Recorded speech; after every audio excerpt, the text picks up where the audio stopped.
Hello. This will be a demonstration of proposition 18 from book 10 of Euclid's Elements, which first of all says that if to the greater of two unequal straight lines, a rectangle equal to a fourth of the square on the lesser straight line be applied deficient by a square, and if it cut the greater into parts incommensurable with each other, then the square on the greater straight line is greater than the square on the lesser straight line by the square on a straight line incommensurable with the greater straight line. We're given a nearly identical setup to the previous proposition, proposition 1017. In fact, what you'll notice about proposition 1018, much like 1017, it really has two enunciations. It's the inverse and the contrapositive of proposition 1017. So these two propositions are very much related to each other. 1017 about commensurability, 1018 about incommensurability. We'll have two unequal straight lines, BC and A, of which BC shall be the greater, and we will apply to the greater straight line BC the rectangle BD times DC, like so, such that it is equal to a fourth of A squared, and such that this defect right here, so the area by which the rectangle we've applied does not cover the whole straight line BC, but that area right there is a square. Furthermore, let it be given that the parts into which BC has been divided by the application, namely BD and DC, let these two straight lines BD and DC be incommensurable with each other. From this, we want to prove that BC squared is greater than A squared by the square on a straight line incommensurable with BC. Now, in just the same way as the previous proposition, namely if you take a look at my video on proposition 1017, in exactly the same construction and demonstration in the first four steps of that proposition, we will be able to show that A squared plus DF squared equals BC squared. Remember how we defined the straight line DF is that we bisected BC at E, and then on the other side of E, we made the straight line EF equal to DE, and that whole straight line there in the middle, FD, that is the straight line whose square is equal to the excess of BC squared over A squared. That is to say, A squared plus DF squared is equal to BC squared. Now, because BD was given as incommensurable with CD, we know from proposition 1016 that the sum of those two straight lines is incommensurable with each of its parts. So because BD is incommensurable with CD, we know that BD plus CD, which is the whole line BC, we know that BC is incommensurable with CD. So that because CD is commensurable with BF plus CD, this was shown in the second step of proposition 1017, that these two straight lines, BF and DC, they're equal to each other, so their sum is double CD, has the ratio of a number to a number, 10:6. We know that they're commensurable with each other. So that because CD is commensurable with BF plus CD, and BC is incommensurable with CD, we know that BC is likewise incommensurable with BF plus CD. That's what proposition 1013 tells us. If two magnitudes be commensurable, and either one of them is incommensurable with a third magnitude, then the other magnitude will be incommensurable with the same. So BC is incommensurable with BF plus CD.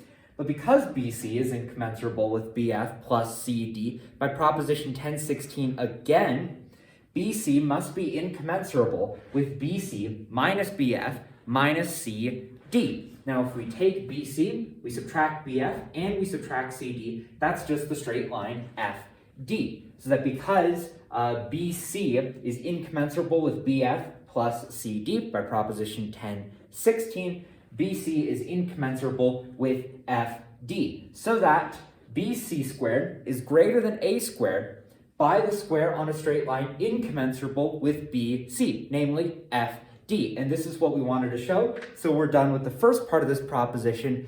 Now we'll move on to the second part of proposition 1018.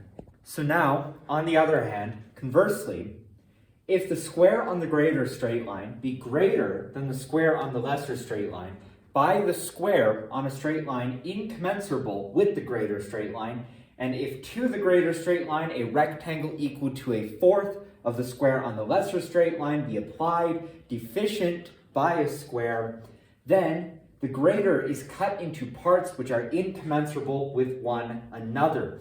So just as last time, we have two unequal straight lines, BC and A, of which BC is the greater. And to BC, we've applied the rectangle BD times DC equal to a fourth of A squared and deficient by a square figure, namely DC squared. Furthermore, let it be granted that BC squared is greater than A squared by the square on a straight line incommensurable with BC, from which we would like to prove that the parts into which BC has been cut, namely BD and DC, we would like to prove that BD and DC are incommensurable with one another.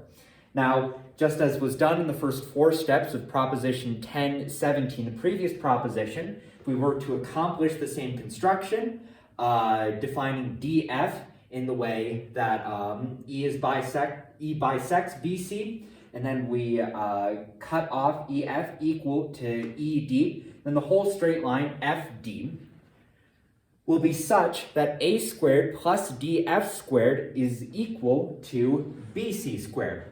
Now, because we were given that BC squared is greater than A squared by the square on a straight line incommensurable with BC, and DF squared is the excess of BC squared over A squared, we can say from our given that BC is incommensurable with FD, which then means, according to proposition 1016, that BC must also be incommensurable with BC minus FD. That is to say, if we take BC, subtract FD, we're left with the sum of the straight lines BF and DC, and by proposition 1016, we know that because BC is incommensurable with FD, we know that BC is also incommensurable with BF plus CD.